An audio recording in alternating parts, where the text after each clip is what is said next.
Welcome to the Listen to Your Footsteps podcast. I'm your host, Kojo Baffoe.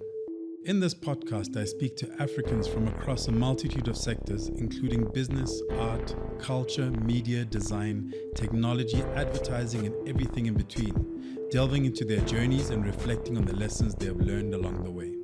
It's about gaining insight into why and how they do what they do. These conversations offer a treasure trove of takeaways on a wide range of topics, including craft, relationships, wellness, parenting, entrepreneurship, and much more. So my guest today is Alistair Mokoena. He has had an illustrious career for a relatively short life, I would say. And I think I'm not going to read out the bio because we're going to get into it to a certain extent. So I will say welcome. Thank you. It's good to be here. Finally. Oh man, it's taken a while, but yeah, we're here. So I know we've been chatting, and my first question is, because you've had a very interesting journey, but is there a moment you can think about when you're younger, when you're growing up, that with hindsight you can kind of go, actually, that was the spark. That was the first domino to get you to where you are? Yeah, so I come from a family where my dad was an entrepreneur. For the longest part of his life, he was a professional footballer. He played for Kaizer Chiefs.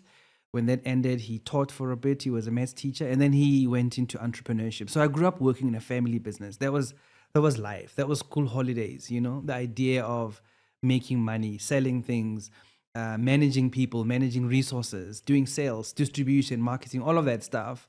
Was a big part of my upbringing. And my mom, on the other hand, was a university professor.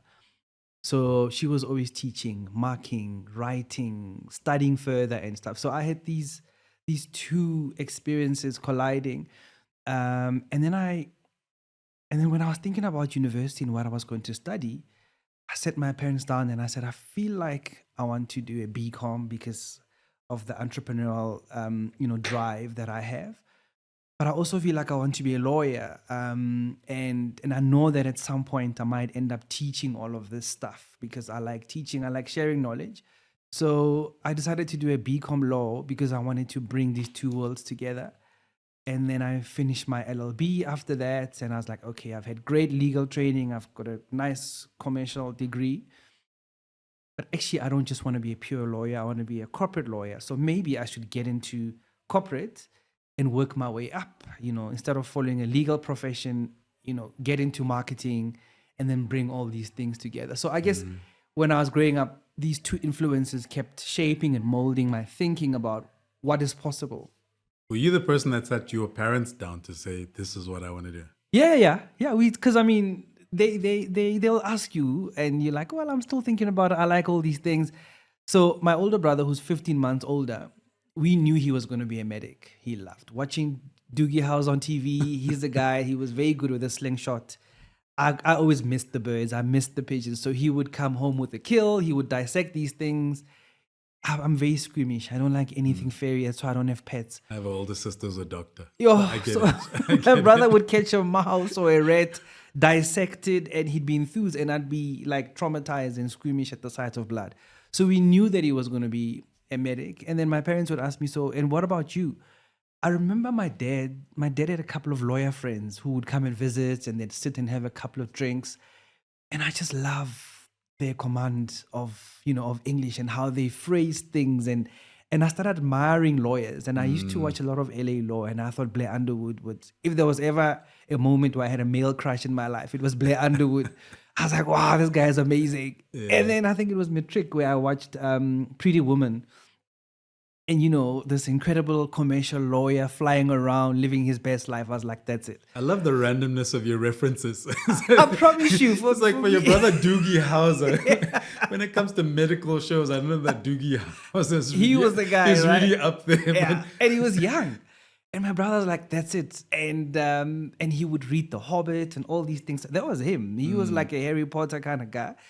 And then I was this street smart, commercially savvy. I worked in a family business. In fact, when it was school holiday time, my dad would take leave. He'd be like, I don't want to see this business. You guys are here. You run it. You manage it. And it was great, And my mom would be like, listen, I'm marking, here's the answer sheet. Won't you cross check? Won't you help me tabulate these marks? I've checked them, but give it another pair of eyes. So we were always dipping toes in these two worlds, but I was more on the business side. And for me, just having those references made it real. I'm a very tangible guy. If I think of a business idea, I will go and make it. I will go and print the prototypes. I will have a sample. Okay. And just this, maybe it's neuro-linguistic programming where you want to see this thing and then be fixated with what the end looks like, right? So I would go and make these things, and that will keep me excited and keep me going. So the Doogie Howser thing was for my brother. The goal to go after for me, Blair Underwood, and just like seeing these incredible lawyers saying all these amazing things. And I was very lucky that in matric, I got to spend a week at a law firm in Pretoria, Lepoko and Ledwaba attorneys. In fact, Judge Aubrey Ledwaba now and Northern Gauteng High Court, he was the guy teaching me and tutoring me. For that week, I was exposed to lawyers. I was like, wow, this is amazing. This is what I want to do. Yeah. Yeah. No football. Well, actually, my dad was wrong. He sat my brother and I down and said, I can see you guys love football. You want to follow my footsteps. And there's pressure from society, like, oh, your dad was a star. You guys had better. You can see like Dr. Kumalo and his father, Kumalo, and all these other guys who have the soccer kind of lineage. And we were also wired that way. High school, first team soccer. University, first team soccer. But he sat us down and said, listen, when I played soccer in the 70s, there was no money. So you can carry on if you want to build a football career, you can, but make sure that you've got a career to fall back on. Yeah. But again, if you're going to go pro, that must be clear from the age of 13, 14, 15. But it wasn't clear for us. I mean, we were working. We were just naturally gifted, but we were working in other things.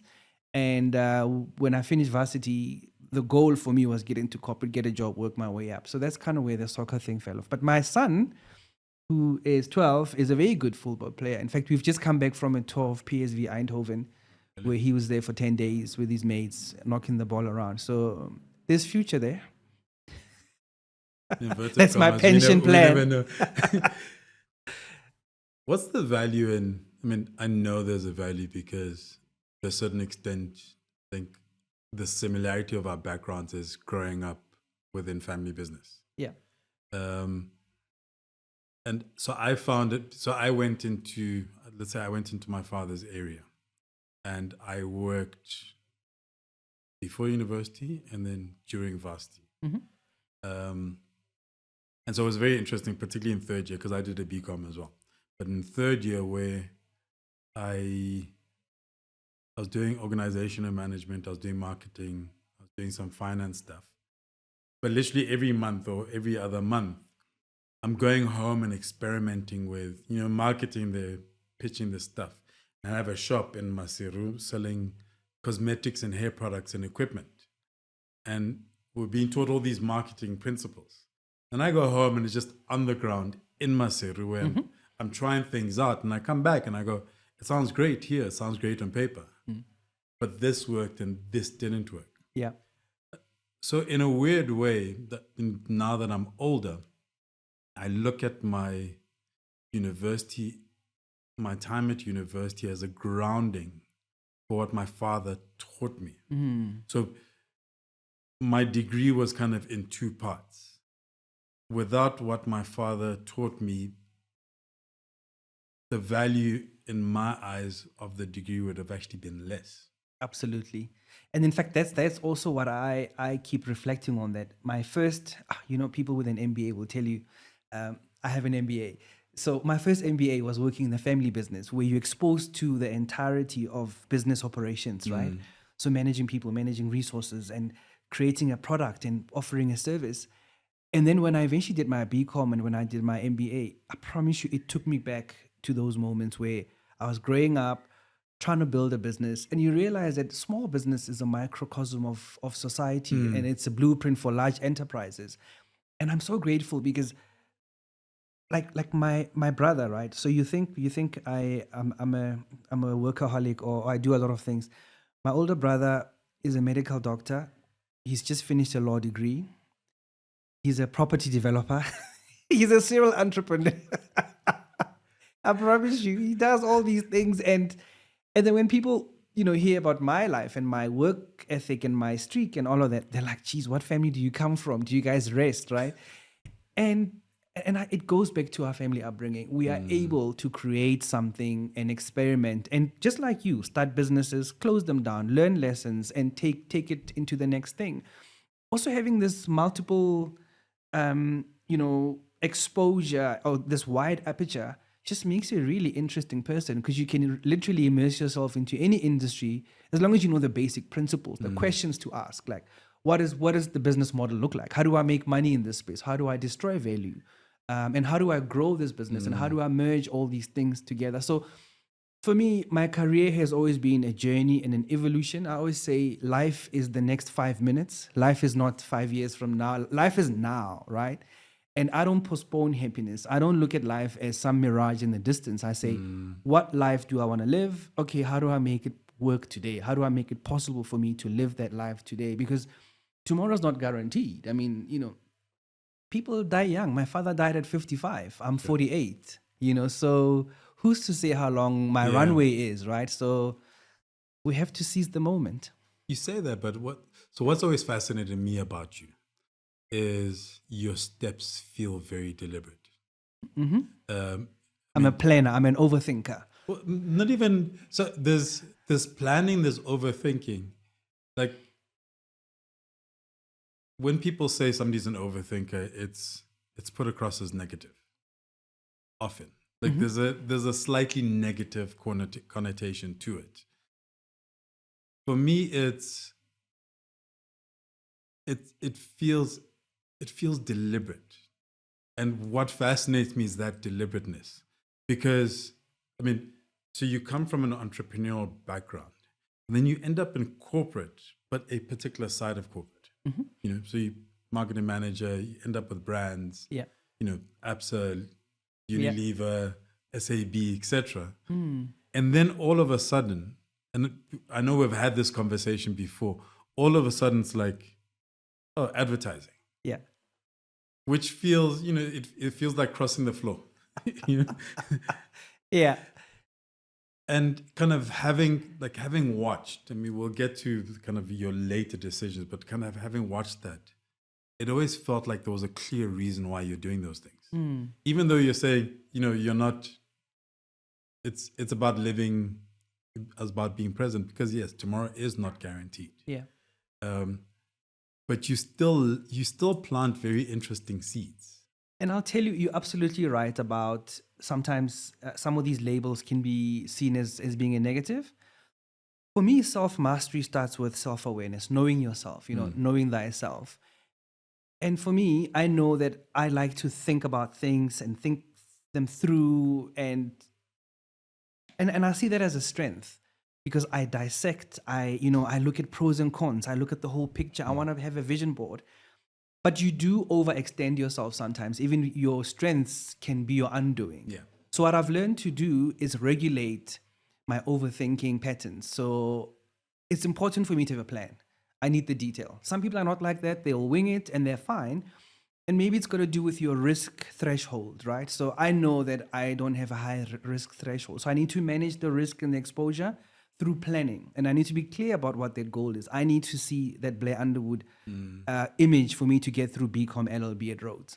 I have to see that professor that is on stage across the world, speaking, teaching, writing books, publishing, sitting on boards, advising people, mentoring and coaching people. I need to see those examples for me to stay the course. So I've always planned my journey. My journey was always, what do you aspire to?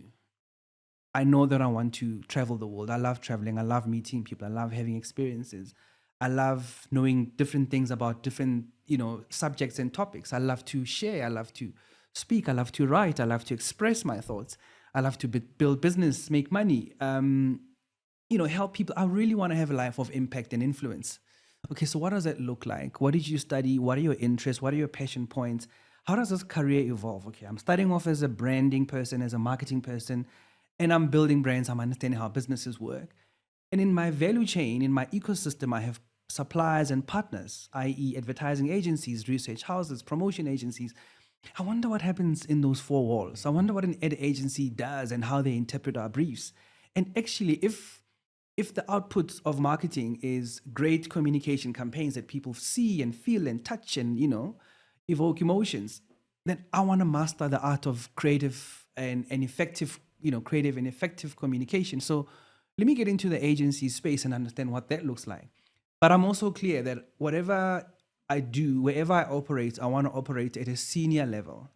Not because I like power or position, but I want to have a life of impact and influence. Yeah. And if I can influence resources and control things and impact people, then it has to be at a senior position. So I need to work my way up. I need to ensure that I've got the credentials to get in a senior level. So when I cross the floor from, say, the marketing world to the agency world, I already had the credentials to be MD and to be a general manager. Yeah. So I went into the agency space as an MD. Yeah, because I mean, it was that. Like, It was exactly that. You didn't have to now start, even if it's like mid-level, and work your way up. Yeah.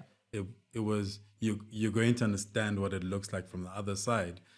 But like you're saying, I mean, I think especially in this country, the most important thing is not just putting people in positions, but having them being able to bring what it is that is unique about them and their perspectives and their understanding to the work. Correct. And also my marketing upbringing wasn't just marketing specialism. It was, you are running a business, you are leading a movement of people that understand that value comes from brands that people want and love and admire. So think about the financial health of this brand. Think about the manufacturing process, the production process. Think about, the supply chain, the operations of the business. Think about the end user and the customer. Think about the route to market and the channel through which we sell. And because I had worked in FMCG, I had worked, whether it's home and personal care products, or whether it's food marketing, whether it's beverages marketing, whether it's financial services, I had a wide enough aperture of industry appreciation for me to walk into an ad agency and say, right, we can pitch on any industry, and I'm the guy that you go to war with, and also because I'd been leading people. And also leadership, I say, is an opt-in exercise. You have to care about serving people. You have to care about serving a higher purpose, and if you don't, then don't get into leadership, because there are some really smart and very strong technical people that will tell you, I don't want to manage anybody. And keep promoting me, keep paying me more, and I'm happy to grow, but just don't give me people. There are those people. Me, on the other hand, I love leadership. I love impacting lives. Friendship is an important value. I like to work with people that I consider to be friends, and I love to watch people succeed and do well. So that's the thing for me. And I am a planner, and I have close advisors and associates who, flag when I'm overthinking, when I'm now getting into a point of diminishing returns. There's a year where, in between all of this, where you went out on your own. And it was only a year. And then you went back, and I think it was APSA. Yes. You went into APSA from there. Why only a year? Like, where were you at that time? Because you come from an entrepreneurship background. You come from a background where you understand that you are capable of running your own business. Yeah. You're not incapable. Yeah. But it was literally a year. Like, it feels like you stepped out for a year. You're like, okay, I see. Okay, no, let me go back in. It's a very interesting story. So I was working for Cadbury. I was head of marketing for their gum and candy portfolio, and Kraft bought Cadbury, and there was a restructure. The two businesses were merging, and there were opportunities to realize efficiencies and, remove some roles and whatnot. So I was offered a smaller role. So my responsibility was halved. And, I could have, stayed and been part of the new establishment. But at the time, I was getting a lot of interest from people saying, listen, we need marketing consulting services. Can you help us on the weekend? And I'm not one to kind of, moonlight. If I have an employment contract, I want to stick to it and be committed. So I started thinking about the possibility of becoming an entrepreneur. Again, my upbringing, entrepreneurship, and, academia and all of that stuff. So I thought, well, maybe this is a good time to step out and do this. There's a restructure here, and I'll get, like a nice little settlement. And maybe let me just go out and do this thing and see. So I left and I started a business called Bird's Eye View Marketing, which was a marketing consulting business, strategy consulting business. And here's what I found. I found that I was being pulled in. Let's say advertising agencies would pull me in as a kind of a white label, strategy resource. And then people that were running strategy workshops will pull me in and say, listen, we've got 3 days and we need facilitators. We need people, I would also find that people with small business would come and say, listen, help me with marketing, help me with kind of advertising ideas. What I found was that even though there was fulfilling, I was almost like, so I wasn't front of house. I wasn't Alistair Mokoena Incorporated. I was a resource that was brought in under somebody's umbrella, and that didn't feel good for me. It didn't feel like, I didn't leave corporate to be a freelance resource for people. I wanted to set up a business and establish myself. So it made me realize that I needed to build an end-to-end product if I wanted to be independent and sell myself as a brand. What does that mean? I was doing strategy, but I wasn't doing execution and creative and implementation. And what I found was client wanted end-to-end. So clients wanted an ad agency, and I was just a strategist, independent strategist. And that's not what I wanted for myself. I had two options. One is I could go out and recruit creative people and ops and traffic and set up an ad agency. And mind you, I had never worked a day in an ad agency. So that felt like a bit of a stretch. Yeah. The alternative was go and pay your school fees, i.e. go, work in an ad agency and learn, and then decide if that's what you want to do with yourself. So while I was at that crossroads, ABSA reached out and said, listen, we're looking for someone to run marketing for Retail and Business Bank. It's the biggest part of the bank. And I didn't have financial services. I didn't have professional services. I didn't have service marketing experience. I only had FMCG. And because of the impact I knew I wanted to have, I needed to add to my FMCG background. So that's when I decided, actually, financial services would make sense for me. So I went into ABSA, and then I did that for a while. And then the opportunity to join an advertising agency at an MD level came up.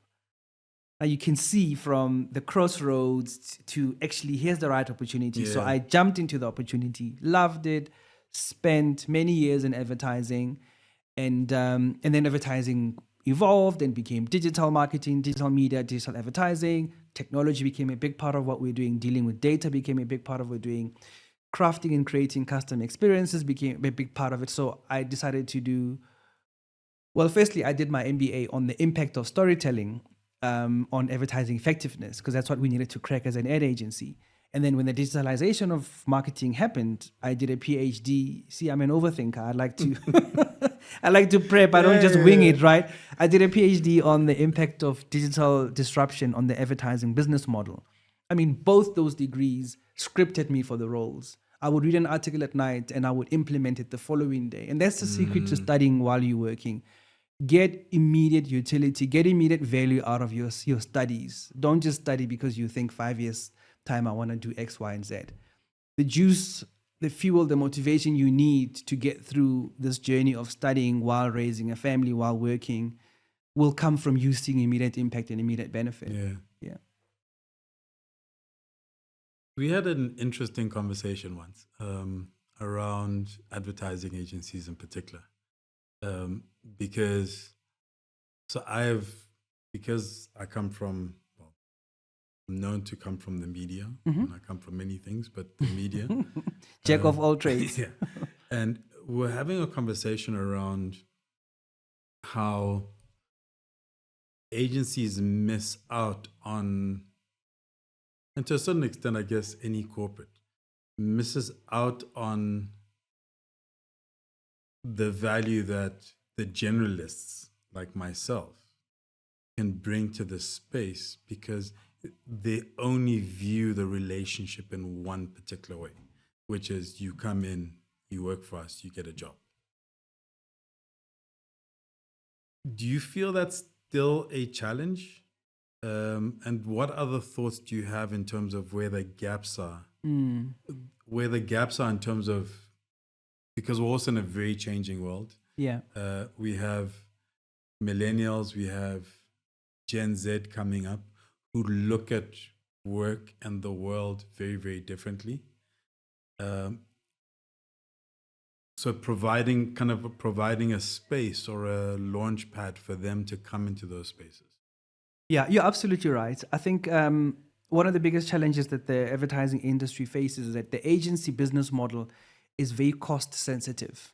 Yes, I know every business is cost sensitive, but this particular one, because you are limited by how much you have left over after your staff cost to revenue ratio. So a lot of agencies don't like to experiment with people whose immediate value is not seen, right? And a lot of people associate your immediate value with what role do we see you playing? What can we sell you for? And because it's always hourly rate times the number of hours. Yeah. So if you come in, we know exactly where to put you on, on the staff plan, on the project costing, on the job costing. Now, if you're a bit of a generalist and we can't really put a finger on what you do, it's quite difficult. So, but that's not to say that agencies should not hire generalists. Agencies need to de-risk their model. Agencies need to evolve the way they make money so that they're able to plan into the future, so that they're able to invest ahead of growth, so that they're able to bring in supernumeraries, people that have like multiple talents, and these people will figure out how to make money. I think sometimes agencies, because they are cash strapped or they're sensitive about their cost, their revenue, and therefore their profit margin, it leaves them very little room to experiment. Now, when I was doing this PhD on the impact of digital disruption on the agency model, I was exposed to different ways of looking at things, different ways of generating revenue, also just services that you could now add onto an agency that would be self-funding, self-liquidating, as opposed to thinking, what can we sell you for? Because that's very horizon one thinking. So I like to think of 3 different time horizons: the immediate, the next cycle, and then down the line, what could we possibly replace the horizon one business with? How differently will this business look in 5 or 6 years' time? And I think that's the missed opportunity. You are listening to the Listen to Your Footsteps podcast, a podcast in which I chat to Africans from a cross-section of society and sectors, including art, culture, design, business, and creativity, to name a few. We delve into their journeys, the decisions they have taken to get to where they are, how they do what they do, and everything in between. Essentially, we go wherever the spirit takes us. Now let's get back into the conversation. It's the same with media, and I've just been fascinated by having, in particular, edited magazines. And when the disruption started happening, kind of going, guys, it's a business model conversation, not especially within this country where we're not always represented in publications. Yeah. And working for a publication where at least representation was a bit broader, and we're looking at the world with a different lens. Yeah. That took into consideration everyone, so it didn't exclude anyone. And watching this disruption happening and saying, and having conversations with people where it was emotional. So, and I have a friend of mine who's been on the podcast, George, and his whole thing was there are not enough magazines for Black men in this country that truly represent the nuances. And it's a very emotional thing. It's true. And I'm like, okay, it's true. Like, I get you. But the people who make the decisions, they're not looking at that. So you need to keep that in mind, but still speak their language. But it's about the business model. Yeah. So the first thing I learned, which everybody learned with everything shutting down, was you now build a media business where the magazine is not the hero. The magazine was always the hero. Everything else was built around it. It's like, no, the magazine just becomes another channel. Absolutely. And a lot of people were never able to figure that out. And then, you see the carnage that happened afterwards, and not just in this country, but globally. No, you're absolutely right. And I think for me, not many of us invest in kind of long-term strategic thinking because we're so preoccupied with survival, right? We're like, okay, so this is the business that I know. I have a magazine, I run a magazine, and that's how I make the money through, right distribution, right pricing, and all of that stuff. And I get the right editor, to drive the thing and build it. And I've got really good writers and all of that stuff. And that's the business. And then I must get the advertising revenue in. And then disruption happens. And it's like, well, actually, what other services have I built? And do I have the financial runway to start thinking about all those different services while still keeping this ship afloat? And I think a lot of us don't have the luxury of that kind of long-term planning, investing in kind of Horizon 2, Horizon 3 businesses. And I think that's been the undoing of many businesses, unfortunately. And I think sometimes we are limited by the experience and the exposure of the owners, the leaders, and especially when you create something and it's your baby and you stay very close to it, that's when you need to bring in other people who will have very different ideas, who will probably be less sentimental about the magazine, but more interested in what sustainable business are we building here, Because other people might be thinking lifestyle, whereas you thinking magazine. And magazine is part of lifestyle. But then, as you say, magazine doesn't have to be the hero, but the lifestyle, the interest, all of that stuff. So I think sometimes it's the benefit of multiple heads versus the founder's head. That's what I've seen in some industries. But also it's just, long-term planning, financial planning. But yeah, disruption is a real thing. And I see it every day, and it's not easy. How are you navigating or balancing family with all of this stuff? Working, studying, and then you must still hopefully be part of a family. Yeah. With a partner and children. Yeah. How have you navigated these different stages? Because you're being very deliberate about it, right? Yeah. And the plan. If it was just you, it'd be very easy for you to execute. But the beauty of life is that it's never that easy. So I'm a social being. I'm not a loner. I need my family. I need my support system. I could never imagine life without having a family. I had many conversations with Dr. Thabeng Kalafeng, who we're both close to. Konja is now doctor. Yeah, Dr. Squared. Listen, you're calling his title, man. Dr. Squared, Thabeng Kalafeng. And we're talking about this work-life balance thing, as many people kind of battle with. And he said, but you have to realize balance is 50-50. And that'll never be the case unless that's the life you want. Rather think about it as integration. How do you integrate all these things? And integrate them around your life purpose, right? So I was like, wow, that's actually very liberating, integration. And then I started saying, what is life? Life is 24 hours. Life is this day that I have. How many hours sleep do I need to be functional? 7 hours. Okay. How much time do I want to spend with my family? How much time with my wife? How much time with my kids? How much time together as a family? And then I allocate a couple of hours. How much alone time do I need? I allocate some time. And then how much time do you want to have for TV or for studies or whatever I allocate? And then how much time do I allocate to work or full-time work? That's the day. That's the 24 hours.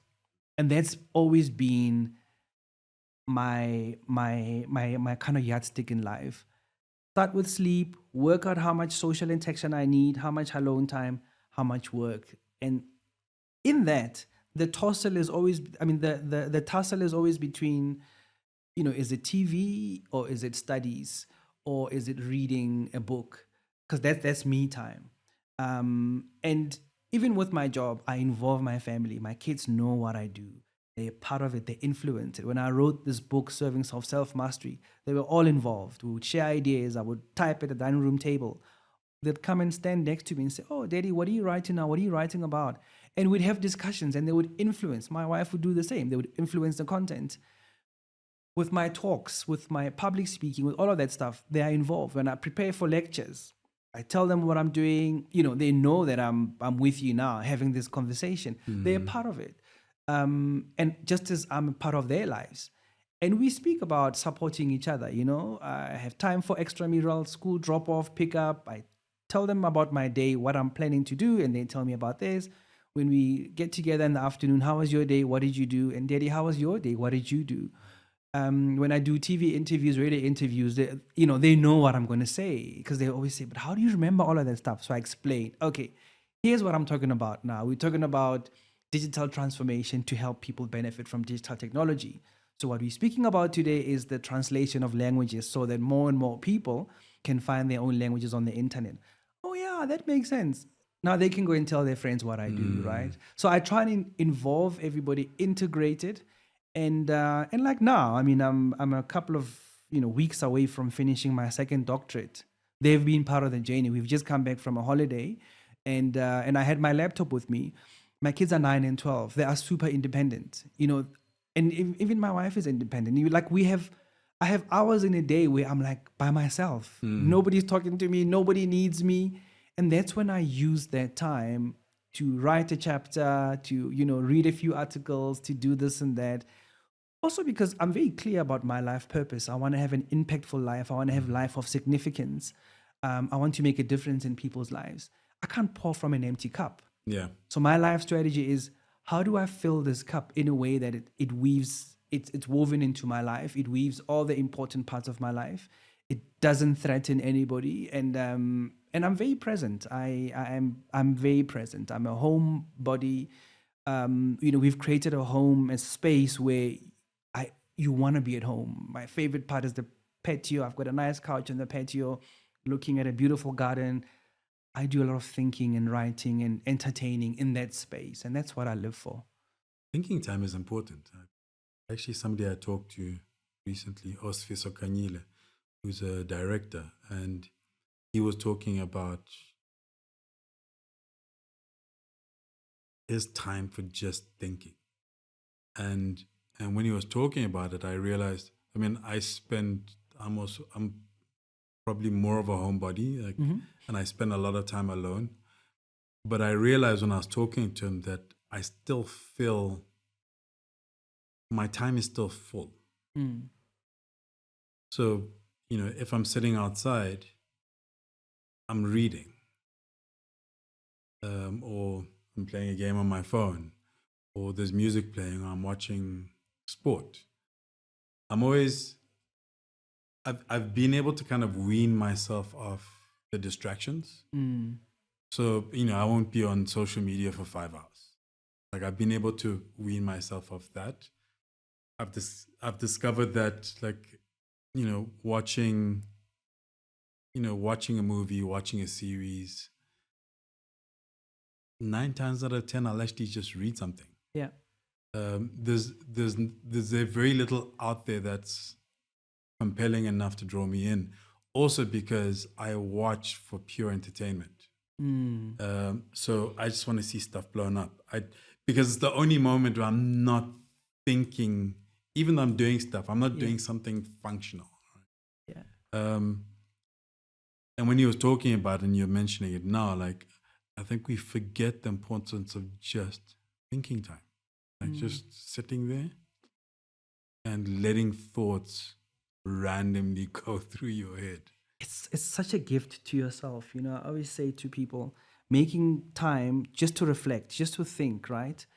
Also because we have so many inputs. I mean, when I was studying marketing, the principle was that a typical consumer is exposed to about 4,500 marketing messages a day. It's about 10,000 messages a day now with all these multiple touch points. So there is information overload.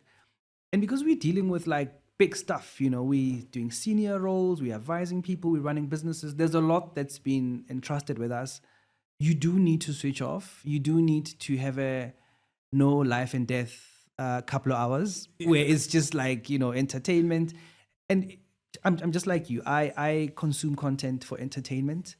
It's YouTube, it's TikTok, I love decor, I love beautiful experiences, I love beautiful spaces. I watch a lot of TV that's about restaurants across the world, hotels across the world, escape to the country. I love interior design. That's the stuff I enjoy. Photography. I do a lot of photography.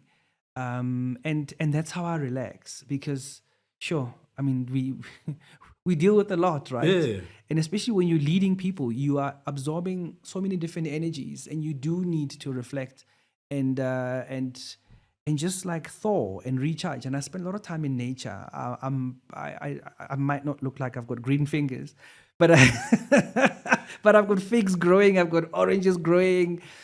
There was a lonely apple growing the other day, but my son and his soccer friends, I don't know, that apple ended up on the ground very So quickly. I've been trying bonsai, but I lost my first two trees, and my two trees now, one looks like it's teetering, but I also just haven't given it the attention that it needs. I needed to repot it, but also seeking that calmness, that space for not necessarily reflection, but just Yeah.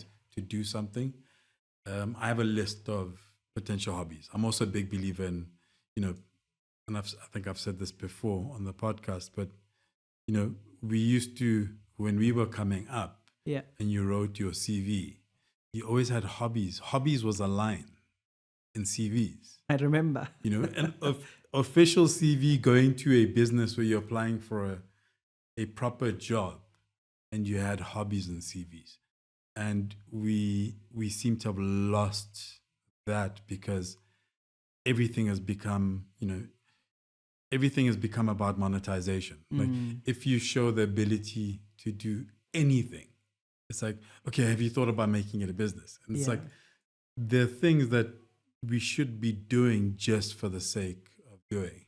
And so I have a list of things that I want to get to, and bonsai was one of those. But I suspect my green my green thumb versus yours is still, Well, I'm still on the journey. no, but it's an important point you're making about what goes into your CV. So one of the chapters in my book is your CV only contains half of the information, Absolutely, yeah. about you that people need to know. Make it comprehensive, make it full. Even if you have a section called recognition of prior learning. Like, for example, I come from a big family where getting together for like a big festive celebration is a big deal. More than 100 people get together. We get through a cow. Now, the project planning and the logistical planning around that should earn you a degree. Yeah. So I encourage people to look at their own lives and say, what skills have you mastered or accumulated over the years that are not reflected in an official job title or official qualification? That's the stuff that needs to be in your CV, right? So finding a way of talking about what being part of a netball team or a softball team or a football team or being a tennis player has taught you about life, or what chess has taught you about life, that should not only come up in response to a question about what do you do to relax. It should be part of your narrative, like your elevator pitch. That's the whole person. Yeah. No, I mean, think about it. Like, my wife, but she's Yeah. she's in event planning, but conferences, like huge, 3,000 delegates, That stuff is difficult. where you're planning for across, like, say, a year. So if there's a family Thanksgiving, where there must be marquees, chairs, the food, the this, the that, the that. From that to even we're doing something, they're doing something for a friend's birthday, and they're going away for a weekend. Yeah. And then you realize, because I understand her strength here, you realize, okay, it translates. I mean, whenever we move into a new place, like, renting a new place, and her snag list is on a spreadsheet. And it's numbered, and it's and you can keep track of it, and we can go back in 3 months later and go, well, remember there was this. Yeah. This is how this was dealt with. This is how this was dealt with. So you're right. Like, when I was in magazine, and I remember talking to one of my junior writers, we're talking about what he'll do after that. And so I said to him, okay, so, what are you thinking about? He says, yeah, no, maybe another publication or whatever. And I'm like, no, you're looking at it wrong. The thing you can do is you can take thoughts, you can take experiences, and you can put them down on paper. Who needs that? a lot of journalists ended up in PR because what is it? It's Yeah. the client is saying, this is what I want to communicate. But I'm like, any business requires element of communication. So rather look at what you're saying, look at the skill that you have. Don't look at the role that you're playing in an organization. Yeah. Look at the skill that you have and then go, where is it possibly needed? Look at the sectors and then be able to say, I'm interested in that one. Absolutely. I mean, and that's how I've transitioned from advertising agencies into a big tech company. And people would ask, oh, so how did you end up working for a big tech company when you don't come from an IT background? I said, okay, well, let's look at a tech company. What do they make? And what do they do with the stuff they make? They sell it. I've been selling all my life. I've been marketing all my life. I've been building stuff all my life. And when I worked for Unilever in deodorants, I wasn't a product development person working with perfumes and packaging and putting it into an aerosol. I was a marketing person, yet I was able to sell that product. So I can bring the same skills into an automotive industry and sell a car. I can bring the same skills into an IT or a tech company and sell those things. But also the business model of a tech company is, especially with these massive platforms, the advertising revenue that comes from people being on the platform means that you need to understand what brands are thinking about, what marketers are looking to do, how do they meet consumers online. And that's the business model, and that's the world I grew up in. Yeah. So it was an easy transition when I started looking at life through the lens of what's needed, what skills do I bring to the party, and not being fixated with what is the industry. The industry is irrelevant. And that's where disruption actually hits you, when you focus on the industry as opposed to what impact am I having with this, right? So yeah. Yeah, I think you're actually helping me. I'm busy in my mind kind of articulating certain things and getting an understanding of sometimes how my perspectives, because sometimes my lens and sometimes how I see things, I realize like I'll be having a conversation with somebody and it'll seem totally left field. And it's just because my father had an insurance brokerage company. He had a management consulting company. He had a shop selling hair products. He started an IT company. We had a magazine and then a newspaper. Yeah. And my degree was structured by him for me to be able to navigate. It didn't matter the industry. It was understanding the basic business principles that apply regardless of industry. Yeah. And so because I guess I take that for granted because that's how I process. And I'll go into a space and, somebody will go, when I went into magazine, somebody's like, how can a poet? Because I was known for poetry. Yeah, I remember. How can a poet be an editor for a men's business and lifestyle magazine? But I did a BCom and I majored in economics and marketing. And before I was a poet, I worked with a fashion designer. Yeah. And then I had an IT consulting company. And then I worked in a furniture company for a cousin of mine when I first came to Joburg. And for me, it was not I've never been intimidated by the industry. Yeah. It's just finding my center, finding my thread within it. Absolutely. And that makes such an interesting individual, because you can adapt, you can immerse yourself in different worlds. And that also makes you a great advisor, because you've now learned how to build different businesses in different industries by having a set of questions that you ask. How do we make money? How do we destroy money? What does growth look like? What are the competition considerations that one needs to build into their strategy to be able to survive and thrive, and that you can apply anyway. So I'm a big believer of enjoy life, live it to the fullest, immerse yourself in many different experiences as possible, work hard, be good at it, have fun, don't limit yourself. I'm one of those birds that should never be caged. I am about impact and not about titles, and I can do anything as long as I feel like it draws on my skills, my passion, it's aligned to my life purpose, I'll just roll with it, you know.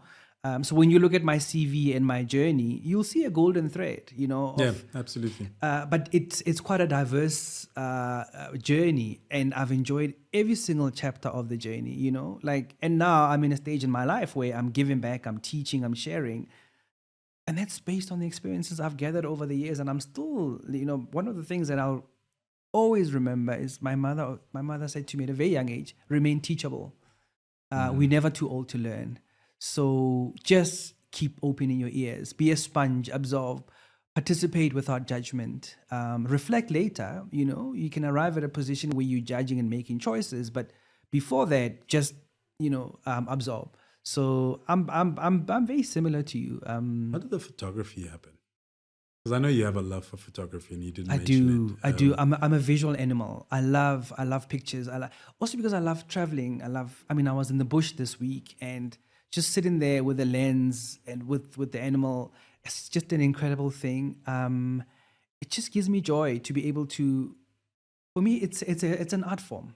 Gives me joy to be able to kind of replicate what I see with my naked eye through a camera, through a lens, and improving on that, you know, and playing with composition and playing. So it's art for me. It's my creative outlet. Absolutely love it. I'm getting into it now more and more. It's even turning into a business, portraits and all sorts of, you know, things. I believe that any image should live on at least 9 substrates. You can take you can take the business out of the man, but not the man out of the business. No. That's home. Business is home for me. Yeah. Why leave? I mean, you were country director for Google. Mm-hmm. It's the kind of job. I mean, you've been CEO of Ogilvy. You've had, call it inverted commas, big jobs. Why leave Google when you left? So, Because I mean, for a lot of people, it feels like a pinnacle that one's going to spend some significant time in. well, I mean, it was a great organization, great job. Absolutely loved it, and it's a company that a lot of people admire, and that's fantastic. But it fits into my life as opposed to the other way around. So no job consumes me, no job defines me. Any title, any company I've been associated with come into my life upon invitation, not the other way around. Yeah. And when I decide that it's time to move on, I move on. But when I started planning for my career, I took a leaf out of Andrew Carnegie's book, right? So Scottish American steel industrialist who in his heyday was the richest man in the world, but also the biggest philanthropist. And when he died, he left a note that said, you must divide your life into 3 thirds. The first third, spend it accumulating as much education as possible. Second third, accumulate as much wealth as possible. And the last third, give it all away to a worthy cause, like uplift society with the resources you've amassed. And I decided then that I would split my career into 2 halves and not 3 thirds. So the first half, accumulate all of that. Second half, use it to benefit society, to uplift others. And the cutoff for me was the age of 50, was when I was going to exit corporate and get into the space. That was the plan as I was building my career, putting all these building blocks in place, getting a PhD, teaching for the last 15 years, preparing myself for a life where I would transition and do the following: teach, speak, write, and advise. That's what I'm doing now with my life. Why at 48 and not 50? Well, when I launched my book, Savings of Self-Mastery, in November 2023, it launched me into a space where there was so many requests for my time to teach, to speak, to impact lives. I realized that the moment had come. You know, there was no magic in the number 50. It just made sense. As an overthinker, as a person who likes even numbers, who likes straight lines, I was like, if I live to 100, 50 is when I leave corporate. But it happened at 48, and I'm very blessed that at this age, everything fell into place. Financial freedom, great career achievement, great personal brand, platforms to kind of occupy the teaching, the stages, all of that stuff. It all culminated in me deciding that actually this is a time to exit. I love the company. I love the job. One of the best experiences I've ever had. But I've also had incredible experiences prior to my last job. So all these things for me have been part of this tapestry that has positioned me for a life of impact, of giving back, a life of significance. And I continue to learn. In the last 5 months where I've been out of corporate, I've had incredible opportunities to work with different organizations. See, it's an extension of when I was at Google, working with organizations, when I was in advertising, whether FCB or Ogilvy, advising organizations. It's the same thing now, whether it's leadership or self-mastery or digital transformation. I'm still a teacher. And the landscape has evolved from when you had Bird's View. Yeah, Bird's exactly. Eye View. The landscape has evolved, and you've created that. Correct. What you talked about in terms of the complete. Yeah. So I now have an end-to-end product. Yeah. Whether I work alone or I hire people and I ramp up, that's easy for me to do now. And also I think rest is such an important thing for our well-being, that I now manage my time. I don't have a frenetic, kind of schedule now. I have time to pause and reflect. I have more time with family, more time for my hobbies, more time for me. But also I do impactful stuff that I love, and I don't want to look at my life and say, oof, I've spent 2/3 of my life working hard, and I have the last third to enjoy. Yeah. And yet my body can't take me anywhere. My limbs are failing, my memory's fading, and my kids are out of the house. I'm an empty nester and I have nothing to give them. So I decided that actually retiring early is a goal that I hold dearly, and I will work towards it. And I call this stage in my life retirement, even though I'm doing teaching, speaking, writing. It's just how I've planned it. What was the spark for the book? Because what's beautiful about it is how you bring in your personal journey and your personal story. Like, because it could have been could have been a typical, let's say, business book. Okay. Yeah. Here are the servings of self-mastery. Here are the things that you must think about, leadership, etc., etc., etc. But the fact that you bring in your direct experience, and the way that you do it actually makes it easier for anyone to kind of grasp the thinking and the concepts. I've walked the journey. I've lived the things I'm talking about in the book. My life purpose is to touch lives and make a difference through teaching, through writing, through speaking. So the books that I'm going to be churning out every year from now on are just a vector, are just a delivery mechanism for that impact. And it's lived experience, it's representation. We need to see, we need to hear more voices. We need to bottle our experiences and learnings and give them to other people as a gift, So books for me are a gift. And I won't stop writing. But also selfishly, writing a book helps me create some empty space in my head. At any point in time, I'm thinking about a lot of things. I'm giving talks in my sleep. I write stuff in my sleep. So it helps me to commit my thoughts to paper. It really just empties that shelf until the next set of ideas come up. And then, it's like with these doctorates, I'm like, okay, I'm about to finish number 2. I think I'm one of those guys who're probably going to have like 4 or 5 doctorates.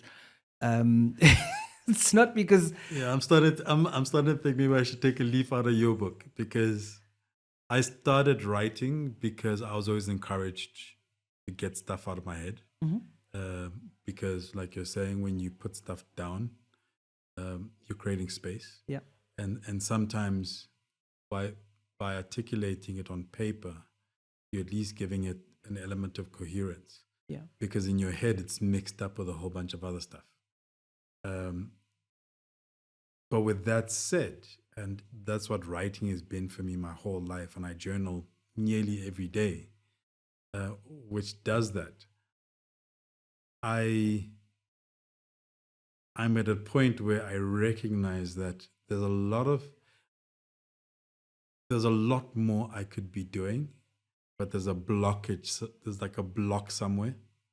So you talk about speaking, and we've had this conversation. And I was having a conversation with another friend who's a speaker. And literally over 20 years, I have had ideas for talks. I've helped other people with their talks. But just getting it from my head and structuring it on paper, there's this like weird block. This podcast, I wanted I first wanted to do a podcast in probably 2011, 2012, when I first started hearing about podcasts, and I was like, that sounds interesting. And it took me just under a decade to actually get it done. So I'm sitting at a stage where it's like, I need to figure out what that block is. Because I'm also not getting any younger. Yeah. Well, it's interesting that you should say that, because I also think about, writing is quite labor intensive, right? You need to create time and space, and you got to structure your thoughts, and you can't help but edit yourself through the book instead of just freestyling. But I also do think that podcasts are like a book in the making, right? So sometimes I think, I could maybe dictate a book, because it's easy now, you can. And maybe that's okay, but it might be a little bit boring. So maybe it's easier if it's in a conversation, it's more natural, more organic. So you could use conversations to write a book. The stuff that we're talking about now could help a lot of people. And that's why it's important to amplify these conversations. And for me, this is another book, so I think you have so much in your head that needs to be shared. Every time I talk to you, I'm like, she's such an interesting human being. I really love how your brain works.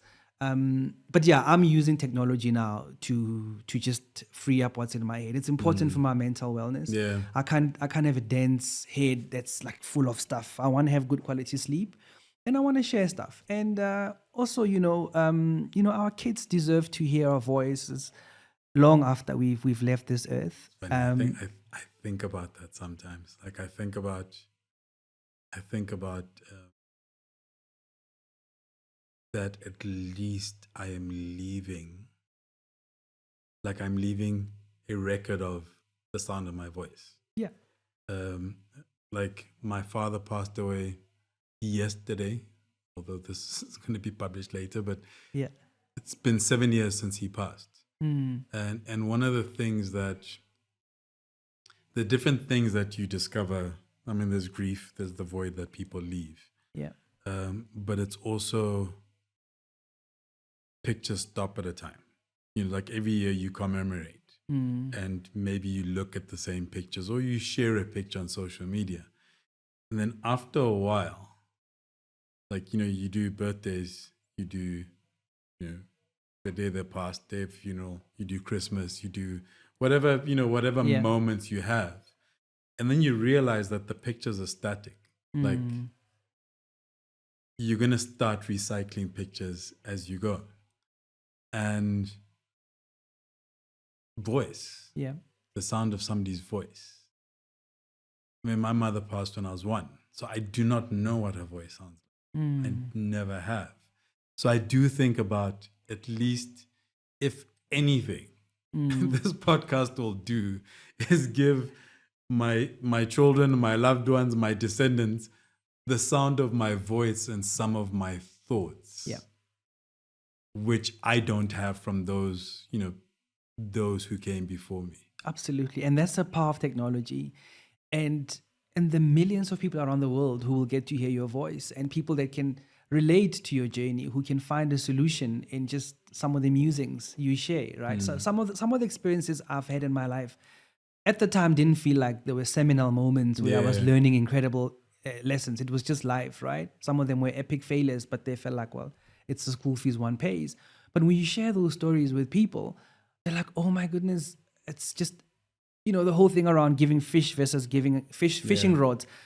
Some people need fish in their lives. Like, you can tell me how to figure it out, but can you just share with me what you did faced with this problem? Because I'm facing the same problem. And I'm like, well, this is what I did and this is where I am now.